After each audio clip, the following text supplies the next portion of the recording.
Welcome or welcome back to Why Gaming for a very special episode. Today, this is going to be a podcast type episode, something that we've not done before, focused on Generation Zero. And we have a very special guest with us, Alias, and all of his links are in the description down below. Now, if you don't know who he is, he's been a key member of the Generation Zero community and head mod on a couple of the forums. He's been here since the game released back in 2019, yet he sadly left the Generation Zero community around about a year ago because of the state of the game. So today we're going to have a little bit of a chat, see what was the main causation behind him leaving the community, and a few other bits and bobs. So if that sounds good, make sure you subscribe to the channel, drop a like in the video. All of Alias's links are in the description down below. Now, this isn't a one-off. This is something that I'd like to continue doing on sort of like a podcast base and, you know, get somebody in from, we'll start with the Generation Zero community. So there's a few other people that I'd like to reach out to, have on and have a chat about the game, how it's progressed over the past 5 years. So if there's anyone you want to see, let me know in the comments down below. I would like to branch out to other games as well and speak to developers of games like Survive the Nights, stuff like that. So anyone you do want to see, let me know in the comments below. Let's have a chat with Alias and see what he has to say. It's funny. I was going through the messages just previously when I sent you one, and it's pretty mad because we were literally talking about the same thing a year ago. Because what must have happened is I obviously did my exit video just under a year ago, and obviously we're talking to you about it, and it's an interesting read because it was kind of at that point where we didn't know where it was going to go or what it was going to do.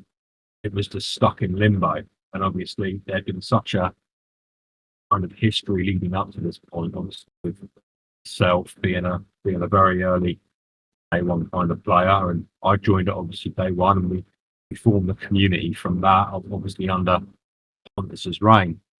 What is it now? It's the tyrant class now, isn't it? Yeah, that's it. It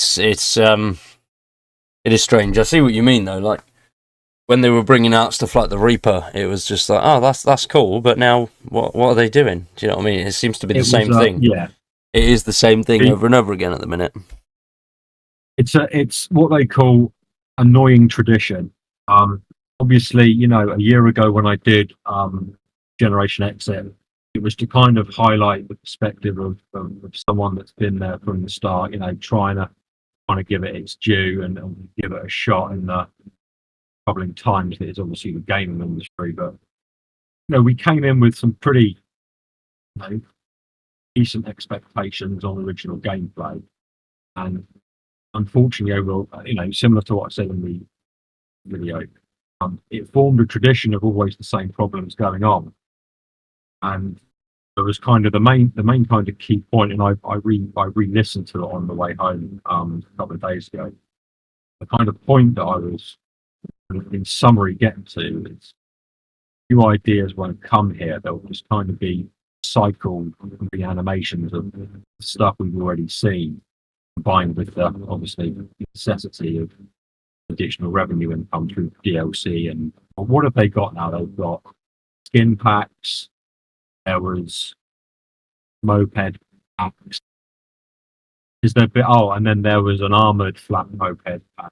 Because obviously I've been trying to play. I'm looking at the DLCs now, and yeah, there's the companion, tactical equipment, motorbikes, Eastern European, another tactical equipment.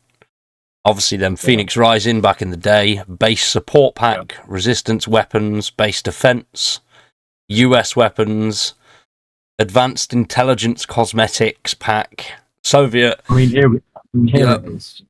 It was just camo weapon skins, just the same old, just skins and weapons and skins and reskins. Yeah.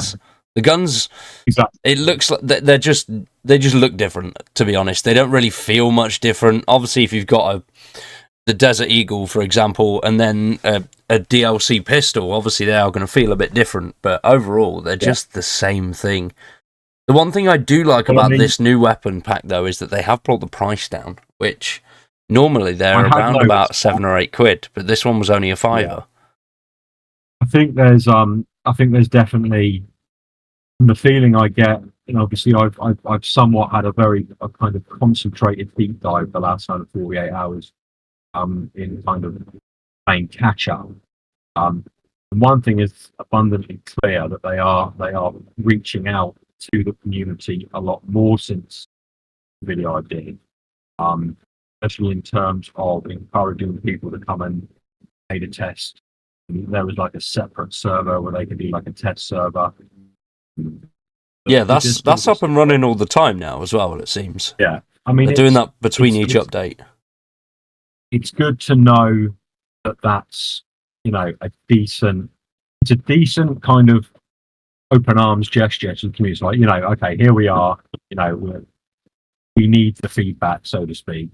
The money point obviously was one of the major things, and I remember it being a little bit of a stinging point, probably from obviously my time a year ago, all the way from kind of the Alpine Unrest DLC. People were still a little bit 50-50, and then obviously it all went south because of the performance. 50% of the Xbox players couldn't load it, and every gunfight ended in either a crash or a frame rate similar to a Mega Drive.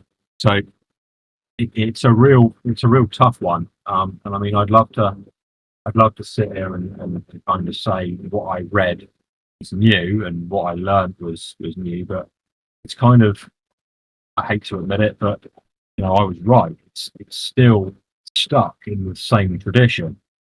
I mean, I watched your video today about again having to hotfix an update. Yeah, which apparently as well has caused a lot of issues. On the Discord, everyone's been saying that it's been an absolute shit show. I mean, Indo was saying earlier that it's a mess since the update. Yeah. It's caused a hell of a lot more problems. And I mean, this was it. This was the tradition. I mean, I gave you the list. I kind of crunched it down. I mean, crunched it down. Kind of, yeah, I had to. Yeah, I mean, it was 2 pages to begin with, but then I thought, when I'm not going to deep dive this, they're not paying me to review their game, so I'm not going to go too crazy. Yeah. I mean, another thing though as well, at the minute, it seems like all they're doing is sales. Yeah. Why are they doing so many sales? There's no point. It's great. Don't get me wrong. People that haven't got bits can pick bits up, but they need to release something bigger with a bigger price tag on it that's more substantial, and I think that would sell a lot better than some of the stuff that they're doing at the minute. Yeah, I mean, you have to understand, and I know you do, and from anyone that kind of sees this from the eyes of a veteran or from even a new player, for anyone to be seeing that in total 5 years in now, at an 80% sale, got to be asking yourself, well, why so cheap? And then you take it from a veteran's point of view and you go, well, obviously the game's not doing very well. So whatever way you swing it and look at it, the end result is always a negative in light of the IP. So, I mean, you can understand why now they put such a big kind of spin on it going to PlayStation Plus to be part of their catalogue now. But as you know, mate, with most games in the industry, when you put a game that's free to play, you've got to make money on the back end somewhere. And as I mean, what do we have? We have all the items, DLC packs that you mentioned just now. I mean, credit to them. I mean, I noticed a few obviously changes on the game, from the eyes of someone that only saw it a year ago. It's adamant that the DLC marketplace layout is very user friendly now. It's like, look at all this stuff we can have. It's all colourful and in big boxes. Oh yeah, they didn't have any of that beforehand. Now it's all, as soon as you open the game, they're selling you a DLC. But I mean, the Steam charts at the minute since the update are doing all right. I mean, they've gained a couple of hundred players a day. They're currently sitting at around about 600 a day at the minute, which that's not bad for a 5-year-old game. No, it's not. It's not bad at all, and I'll give credit to it. I mean, had this been at a state like this during its official release, I think there would have been a lot more. Maybe not so much with obviously and heavy or with DLC, but if you kind of strip it bare in its current state and kind of release that day one, I think the reception would have been a hell of a lot better than the 5-year catch up they're still playing, trying to get to that end goal of consistency. I don't know what the situation's like back at base. I know there's a new feed now that comes on stream with Arnie. It has an overview, of the IP, obviously that they want to protect. They still need to make money. That's all what it inevitably boils down to, regardless if you want to put it on sale just to generate eyes on marketing and income. You even see, new streamers, to the industry, starting this game from scratch. And it's good to be able to see it from that perspective as well, because I said it in the last video. To pick up this game now won't actually be that bad, but in comparison to what people have been through to get to this point, Yes, it's a bit of an old story. That's your issue. It purely depends on whose eyes you're seeing this through. Yeah, at the minute, aside from all the crashes and stuff like that, like you say, if you are a new player that's just come in, you're probably going to really enjoy it. Yeah. Yeah, but it's going to be something. It's not what the original game was. The original game was horror, survival, a bit more slow-paced and tactical. And now it's sort of turned into a sort of an arcadey game more than anything now. Which, don't get me wrong, there's an audience for that, but it is very much more a shooter now than what it was originally. Beforehand, you had to sneak about and think about what you were doing. Now, in most of my videos, you see me running around just blowing shit up like there's no tomorrow, because it's the easiest and quickest way to do it. And it's easy content watching. There isn't a backstory you have to know or anything like that. The narrative set. I'm about to go out and blow some machines up, and it's as simple as that. That was one of the main selling points for me personally, going back. Taking that shitty little £1 hunting rifle and just trying to take out even a runner or a hunter was tough back then, and the tanks were just like, oh shit. But now it's all. You're absolutely right. You're absolutely right. I mean, those were the days when you had the feeling of going to a foggy village in Sweden and finding a rusty old pump in a toolbox, and it felt like you found it. You found your old molar in a bedside table, and then you found a few random clips in the kitchen. That's what it was. Now what we have is basically a cash cow. Very much. It's not. New ideas aren't going to come here. Cycled ideas, because A, it saves money, and B, it saves time. Yeah. But the community have said, clearly, many, many times, that they want a story DLC now. Because, especially for those newer players that have gone through, got all of the storyline, they're not that bothered about collecting everything, but they want to play more story. And I really think if they could do that, if they could give the players that, they'd boost those numbers back up to above the thousands again. Easily. I'm clear, and always have been with a lot of the old school veterans in both the Discord, as my time as moderator on Gen Z, or over on the forums.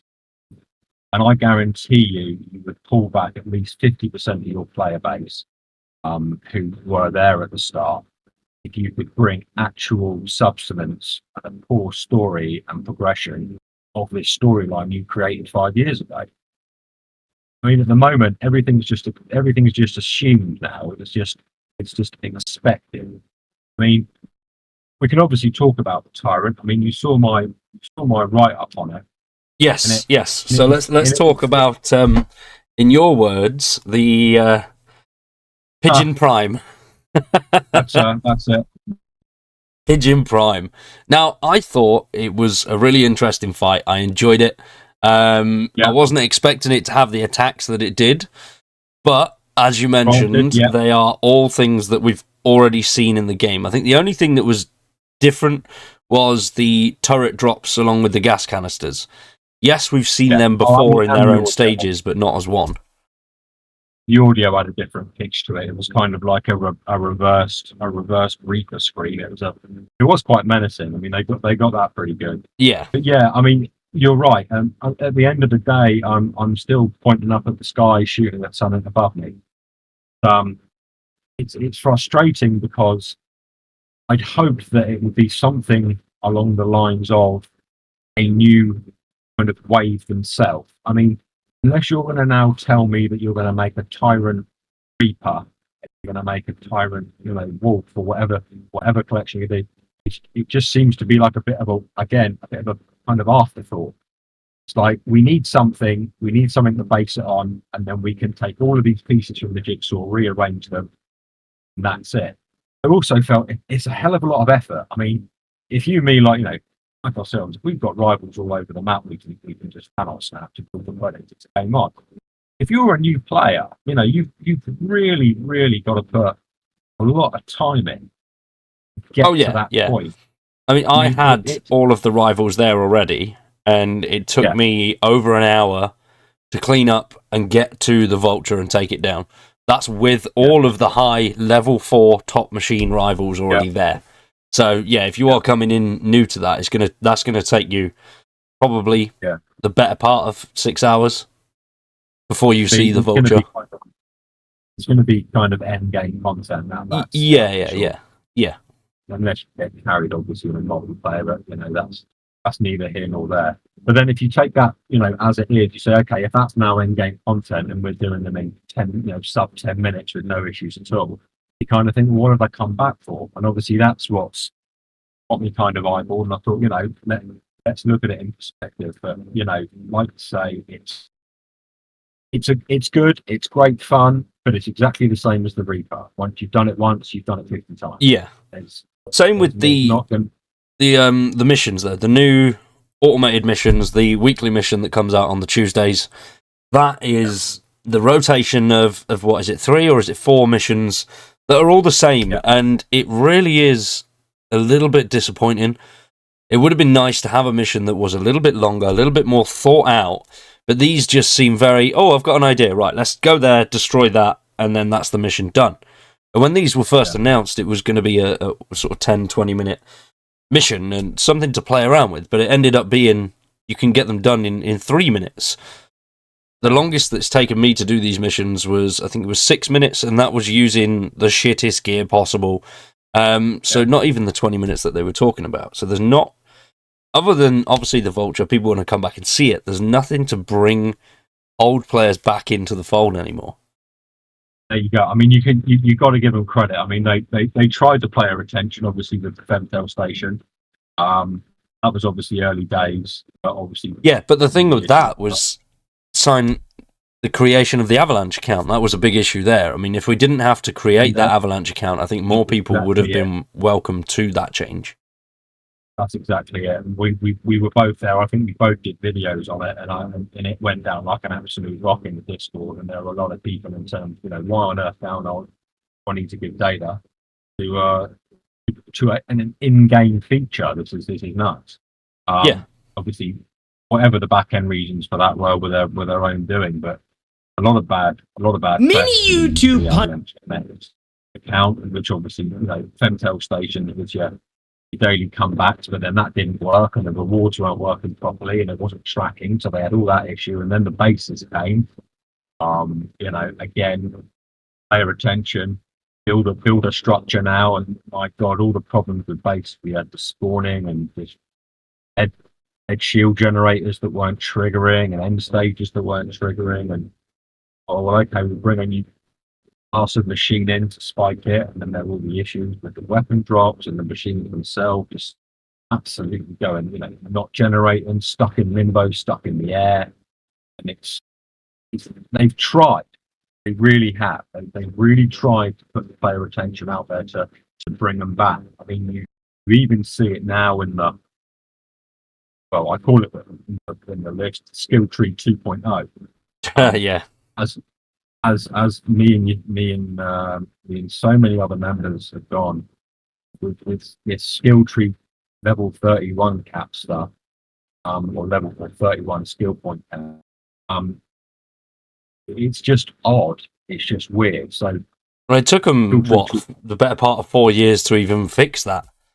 So I mean, and that was just something that the players have been wanting since day one, and increased skill cap, increased level cap, just to continue and earn more. But it took them years to even do something like that. Took years just to get the level cap raised, and then obviously, of skill through 2.0 is fundamentally weapon augmentation. Yeah. Box based on players ticking the box and following a guide on what to do. And you think, well, hang on a minute, there's nothing dissimilar to that, to the cathedral missions or the Femtel station. This isn't new. This is just rehashed content. Just you've now put my time scale of 3 minutes to complete to now 30 minutes to just farm a specific machine, progress my augmentation high enough. But once that's done, that's it. Yeah, I that's do it. my daily, I do my procedural, I do my augmentations, and I've got all my weapons maxed, and now what do? Well, there's nothing. And even playing together, don't get me wrong, it is fun. Playing as a group is fun when you're not crashing and there's no issues. Now, obviously, if people don't know, the Generation Zero multiplayer is famous for crashes and issues. It's an absolute pain in the arse. When you get it working, it's fun for all of 15 minutes before it crashes. Yeah. But there's not really much difference there to the base game either. A lot of games that do have the sort of pathline like this one does, they have extra features for multiplayer that you can do as a group. But there was nothing there with that, and it would have been cool to just see some sort of like versus mode. You know, you can become a machine or something like that. That would have brought in loads and loads of people. A little PvP element. People wanted that as well for such a long time. I mean, yeah, the community was a big split. There were people that didn't want it, and there were people that wanted it, and there was no middle ground. But it would have been a brilliant feature, and it would have brought so many players into the fold. Oh, agreed. I mean, that in summary was the whole kind of balancing out the base building. You know, it was do we give in? And the answer was yes. And then it was the motorbikes. We're never going to put motorized vehicles. Yeah, never, because it'll attract machines. It takes away from the realism. Yeah. You know it. And then all of a sudden, oh wow, we've got motorbikes now. We've got black mopeds now. It is what it is. You know, the inevitable pain. It is an unnecessary evil, unfortunately, of a game that's free to play on both Xbox and PlayStation, and they need to make money. But I will say, obviously, my experience of said multiplayer, the first time I joined a lobby, shout out to Biscuits and Diesel, they all made the effort so we could all have one little run together. So shout out to you guys for putting the effort in for that. We went in. He had Pigeon Prime spawned. We took it down as a 3 in about 5 minutes, maybe 6. I mean, I went full auto turret, full fireworks, full PM71 with shock ammo. You know, just absolutely net rip. Just gave this thing bloody everything. And then it flew across kind of west of the farmlands, and then just stopped. It was just hovering there. As I kind of panned round, I saw a whole half of Mother Russia coming down the road, who then just stopped looking at this tyrant in the air. And it was just that perfect moment of, yeah, I forgot this happened. For those, like you said, for those 5-10 minutes, it's great. Yeah. And then something will just go ajar. And it's perfectly mentioned that. That's literally what happened. And obviously, it's, you know, it's what it is. You know, if you were a new player, you put it down to comedy. Someone like, you know, myself, who's been in it like yourself as long as we have, it's tradition. And, you know, I think from the summary of it, from kind of where I am with my own experience with gameplay and things like the UI, how the game interacts with, you know, you and the machine proximity, how quick I used to be able to swap items in the weapon wheel. Can't do that as quick anymore. I mean, you might as well get onto the feature that I purposely didn't buy, is obviously the companion. Yes. Now, that has caused a lot of issues with this update as well, from what I've seen. The new armor thing worked out all right, but everything else has gone tits up. Yes, it is, again, one domino up, 3 dominoes full. That is exactly it, and that's how it has been for the better part of 4 years now.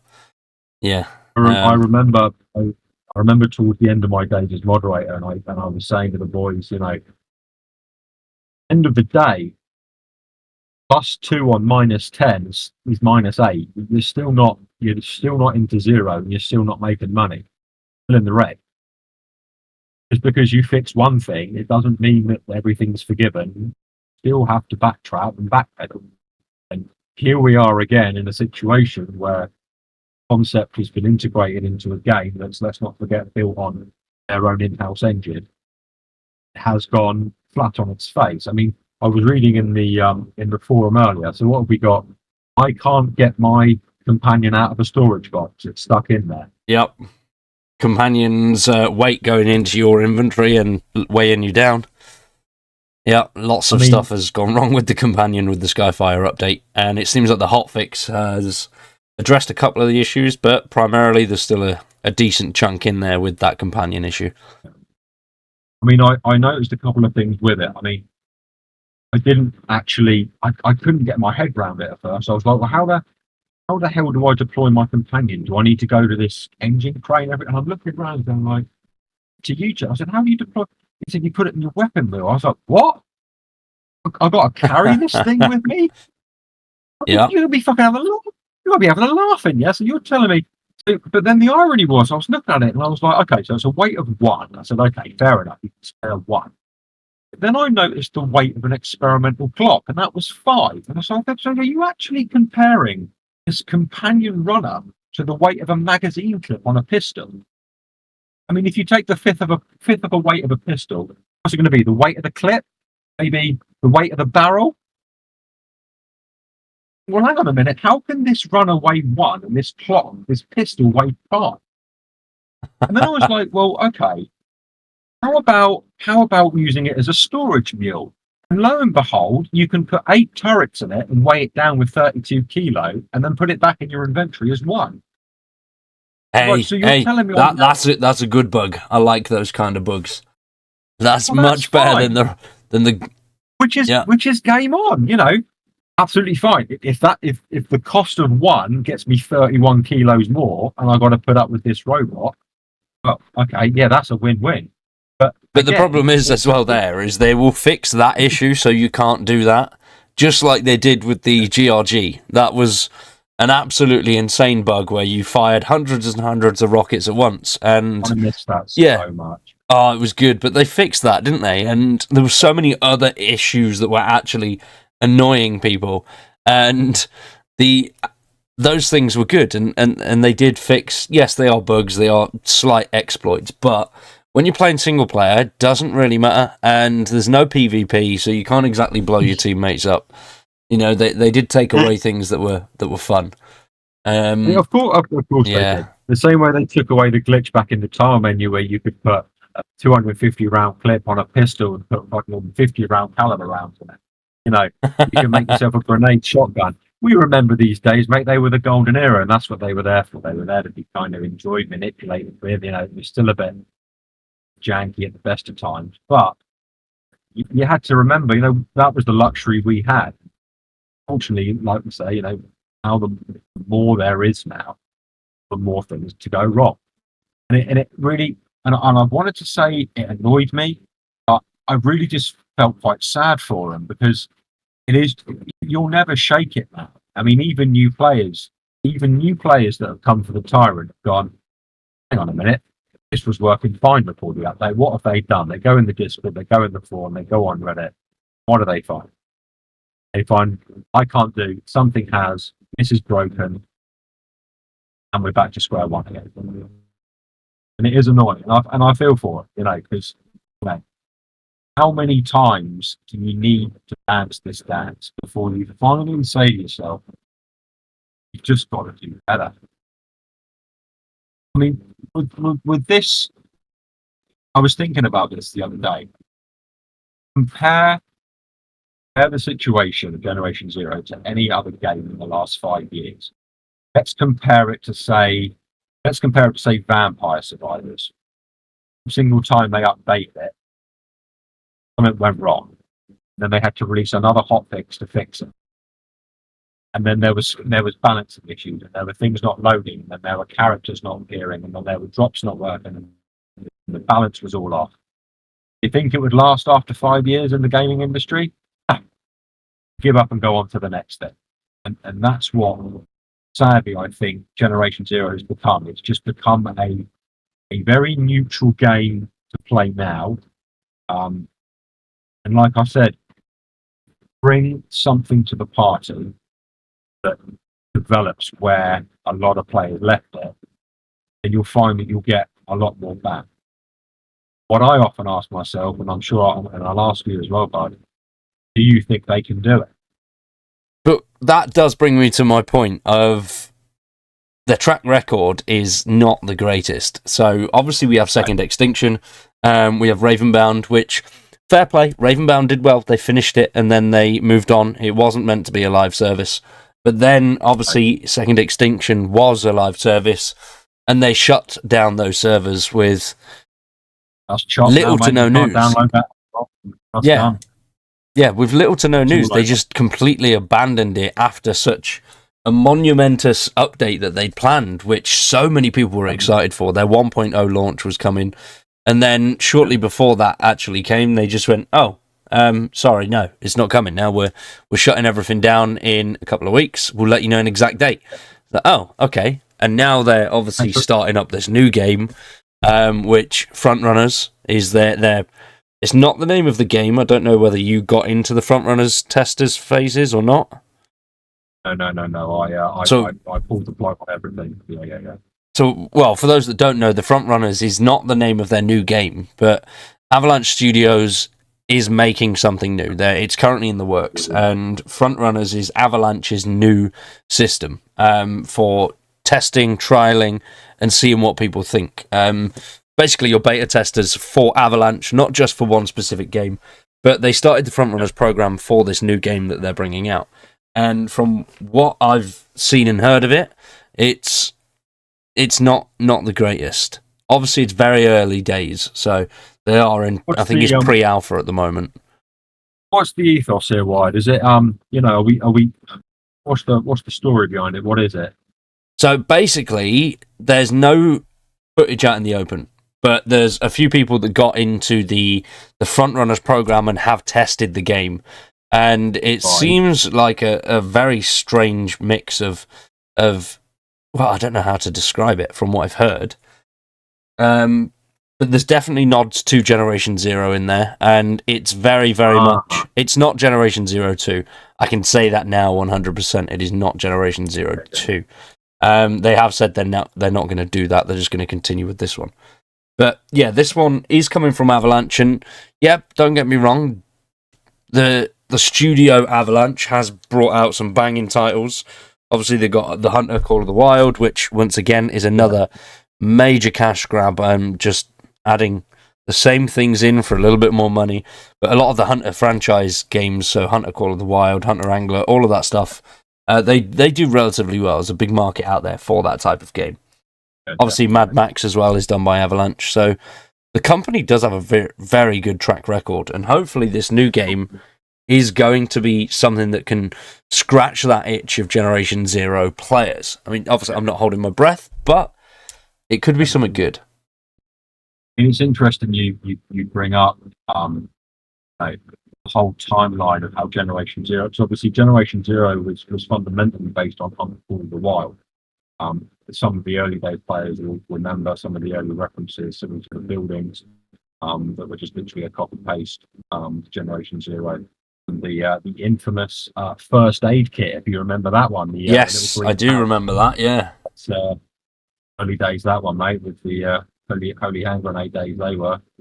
That was a direct copy that swapped through from. Yeah, the assets had come through, hadn't they? Yeah, and it was from Hunter. That's right. They just copy and pasted it. Yeah, and then obviously from the foundations of that, they built Ostiton. So there may be some truth in what the kind of whispers are on being based on Generation Zero. They may fundamentally take the things they know work, through filtering it obviously through Call of the Wild and Generation Zero, coming out with an idea, and putting that obviously to a white paper and getting something on paper. Sorry. In terms of a kind of IP and a story and a future for their next title. As you say, obviously they've had historical. I played Just Cause back in the day, which only shows one of their titles. Was it was obviously always going to be a chance. When systemic reaction broke off and rolled the dice and they went with it, and they've been through some game directors, some game leads, etc. I mean, for sure. But the thing is, like you say, you'll always have different perspectives from people depending on what point they join. Yeah, that's it. Yeah, that is it. Everybody's got a different vision. I'd love to maybe even get Tenebris and see what he thinks. It's interesting. I've spoken to him recently. He's doing well. Yeah. I noticed he was covering. I had a look at it. Obviously, he went kind of silent shortly after. Yes. There was some crazy rumours. Everybody thought he was dead. There was somebody that said that he was assassinated, which, yeah, that person, a little bit strange. That's yeah, pretty dark. That is it. Well, we were chatting a while back, and I said, everyone thought you were dead, and he said, yeah, I know. I have messages, people saying there were people investigating to see.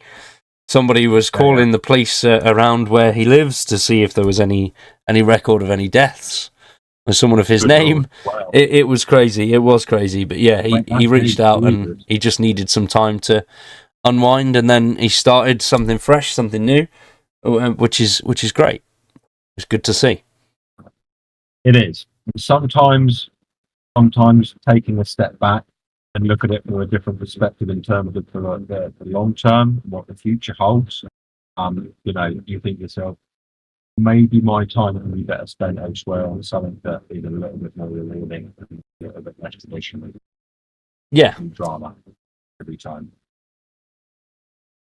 It's just, bit of relaxation and stepping back from 100%. Things. I mean, it definitely helps. I mean, I did it towards the back end of 2023, I think it was. Yeah. And then come back with two channels. Yeah. It was nice. It's the way to do it. I've done kind of in the interim. I've played a few. I'm chewing my way through the Tomb Raider remake. Yes, that's good. I've got that too. I'm enjoying that. That's a brilliant remake. Wonderful trip down memory lane. Yeah, it is. Time around. It definitely is. How long ago that was? But yeah, it's a lovely nostalgia trip. But it's pure nostalgia. It's a remaster, but it just looks pretty now. You can still go to the old school, 16-bit, 30 or 32-bit format. Yeah, that's right. Yeah, 128, wasn't it? Back on PlayStation 1. So you can get your nostalgia fix, and then I did the Atomic Heart DLC, second one. I like the look of that, but never really got round to it. What you want to see from the future of GZ? Well, I think Hand on Heart, it's what anyone that understands kind of where it was. It's just story progression. I mean, it was good to see when I loaded back on. My gear was still there. Hey, that's a bonus these days. That is a bonus. I know, and I took it as a sign. I've still got enough ammunitions in the mule to take on Russia solo. Yep. So look, you give me a story and somewhere to play it. Actually shoot out the towns because crafting ain't cheap anymore. No. They did say they were going to revert those changes back to the original values, but they never did. So it is a shame on that one. Crafting was very viable, but now it is very much an end game thing. I suppose in a way, they got two solutions to long term. You either progress the story and stop patterning the kid with more and more sweets and distractions, and just take him to the doctor and get him looked at. You know what I mean? Just stop and look for a moment at what you're doing, and just look at what the long term effects could be on this very typical scenario. They could be sneaky. And obviously I don't know what the next title is going to be. They could be sneaky and somehow interweave it into something extended from Generation Zero, which in essence could be a type of spin-off. Correct. We're not talking. We're going to take the island on the first day that you're not allowed to go on, and we're going to make that Like you do something different. You know, for example, maybe you do something to the tune of finding the backstory of what's powering that whole island. Because as far as I can remember, there's not a soul on there that knows what they're doing. So I don't know who's powering the damn place and giving them all the fresh water. No one knows, mate. So maybe they can look into that as a backstory. Who knows? Yeah, I mean, there's plenty of islands that they can move on to as well, which would really bring back a big chunk of that player base. Having those additional islands back open, and they could put a heftier price tag on that. I'd be willing to pay 16, 17 quid for something along the Phoenix Rising lines, definitely. Yeah, I mean, the thing is, it has to be Phoenix Rising, it has to be Alpine Unrest, and it has to be something new. Yeah. Got a good story, got a good future, you've got a good potential, and you've got to have player attention. You're gonna have to want them to come back. Otherwise, it's going to be stuck in this constant loop like we are currently. Anyone that joins the game will probably enjoy it. They'll get to a point with it and they'll go, "Oh, okay, if that's everything, then it's just DLCs and skins. Well, that's that. Next, there has to be more. Give us more, and they will come." Is probably the best way I can put it. Yep, exactly that. I agree with that 100%. So thank you for watching. I do hope you've all enjoyed this one. It's a little bit different. It took us a while. We spent probably about a good hour and a bit having a chat about Generation Zero and everything surrounding it. So this could be something that we do quite regularly. I'm hoping to do at least one a month. If there are any guests you want to see, let me know in the comments down below. There's a few more key figures in the Generation Zero community that I'd like to talk to, and one or two that you may have heard us mention in there that I will try and get hold of for an episode. Let me know what you think in the comments down below. For now, though, I've been Wired. You've been awesome. Check out Alias's links. They are also down in the description below. Thanks for watching, and we'll see you in the next one.